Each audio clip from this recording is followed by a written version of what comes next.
Operation ധാറിലൂടെ കൊച്ചിയിൽ ഈടാക്കിയ പിഴ 53.45 ലക്ഷം രൂപയാണ്. 1275 കേസുകളിൽ നിന്നാണ് ഈ പിഴ ഈടാക്കിയത്. സൈലൻസർ ഘടിപ്പിച്ച വാഹനങ്ങളിൽ നിന്ന് പിഴ ഈടാക്കിയത് 26,45,000 രൂപയെന്നും കണക്കുകൾ സൂചിപ്പിക്കുന്നു. ശ്യാംകുമാർ ചേരുന്നു കൊച്ചിയിൽ നിന്ന് കൂടുതൽ വിവരങ്ങൾ നൽകാൻ. ശ്യാം, ഗുഡ് മോർണിംഗ്, പറയൂ. S good morning.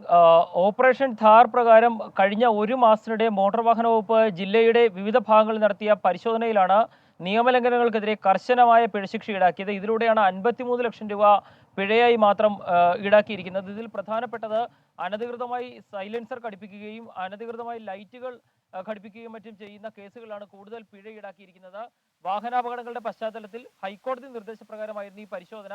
1200-ലധികം കേസുകളാണ് നിലവിൽ രജിസ്റ്റർ ചെയ്തിരിക്കുന്നത്. ഇതിൽ 5 കേസുകളിൽ വാഹന ഉടമകളുടെ ലൈസൻസ് റദ്ദാക്കുകയും ഒരു വാഹനത്തിന്റെ രജിസ്ട്രേഷൻ റദ്ദാക്കുകയും. ഓക്കെ ശബ്ദത്തിലൊരു സാങ്കേതിക പ്രശ്നമുണ്ട്.